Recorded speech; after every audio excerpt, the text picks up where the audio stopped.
Find the surface area of a rectangular pyramid. Now, that means, first of all, finding surface area. Anytime I'm thinking about surface area, I'm thinking about wrapping a present. So if you think about any shape, doesn't matter, and you wrap the present, that is the surface area. All sides that you can see, you want to cover. So when we're talking about the surface area of a rectangular pyramid, we're going to have one base, that's the rectangle. We know that because it's a rectangular pyramid. And then we have four lateral faces that meet up at the apex, and those are all triangles.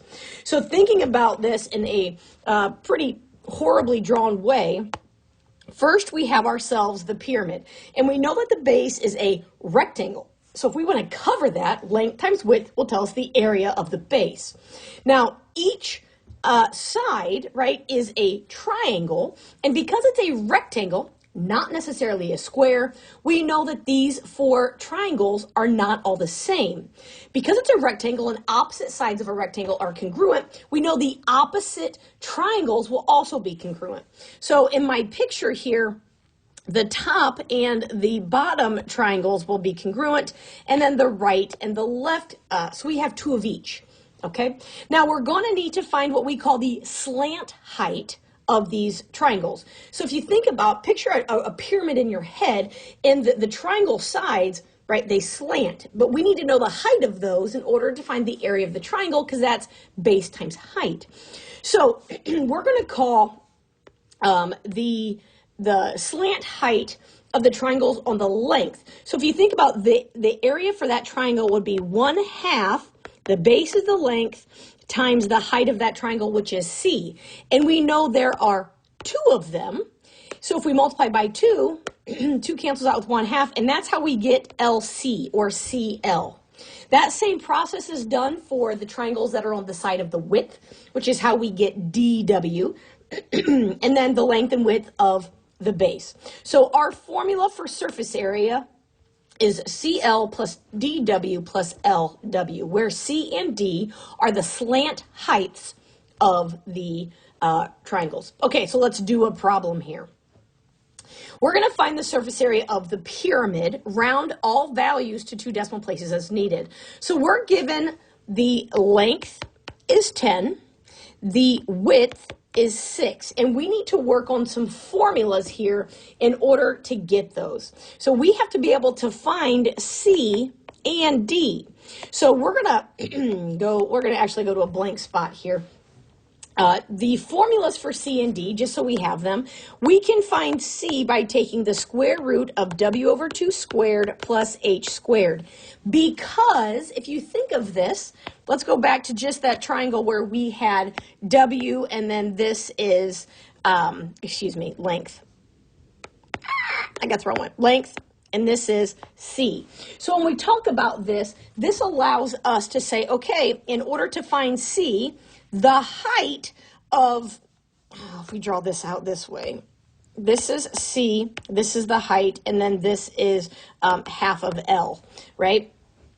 Or half of W. So we have to use the Pythagorean theorem in order to do this. That is why, if you think of the Pythagorean theorem as A squared plus B squared equals C squared, that's why all of this works. Whew, that was a lot to get to these formulas. Okay, so C is the square root of W over 2 squared plus H squared, and D is the square root of L over 2 squared plus H squared. So we're going to need those two formulas in order to find C and D so we can find our formula. Okay, so let's start with C. C is the square root of W, which we know is 6. So 6 divided by 2 squared plus H squared, and our height we know is 12. So plus 12 squared. Okay, 6 over 2 is 3, so I end up with 3 squared plus 12 squared, which is 9 plus 144, which is the square root of 153. Well, the square root of 153 is approximately 12.37. Great. Now let's do the same thing with D. So D is the square root of L, 10, divided by 2 squared plus H squared, which is 12 squared. Okay, so 10 divided by 2 is 5. 5 squared plus 12 squared. 5 squared is 25. 12 squared is 144. This is the square root of 169, which actually comes out nicely to be 13. Okay, so now I have all of the pieces and I can go ahead and find my surface area. So remember, surface area, CL plus DW plus LW. So I take 12.37 times 10 plus 13 times 6 plus 10 times 6. That gives me 123.7 plus 78 plus 60 for a surface area of 261.7 inches squared. So you can see how much easier it would be in these problems if they would give you the slant height. Unfortunately, life is not always easy. Let's do one more. Okay, so we are recognizing our rectangular pyramid. We're going to do this again. So we can see we have a length and a width. So length is 8, my width is 5, and the height of this is 6. So again, in order to find my surface area of CL plus DW plus LW, we have to find C and D. All right, so we know our formula for D, or excuse me, I'm going to start with C. The square root of W, that is 5. So W divided by 2 squared plus the height squared. Now, 5 divided by 2 is 2.5. So 2.5 squared gets us 6.25 plus 36. So this is the square root of 42.25.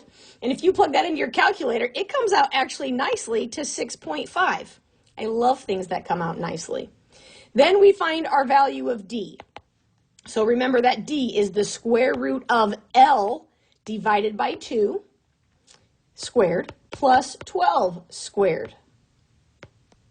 Nope, not 12. That was the last problem. This one is 6. Whew! Must be sleeping this morning. Okay, so make sure you have the right numbers. 6 divided by 2 is 4, so 4 squared plus 6 squared. 4 squared is 16. 6 squared is 36.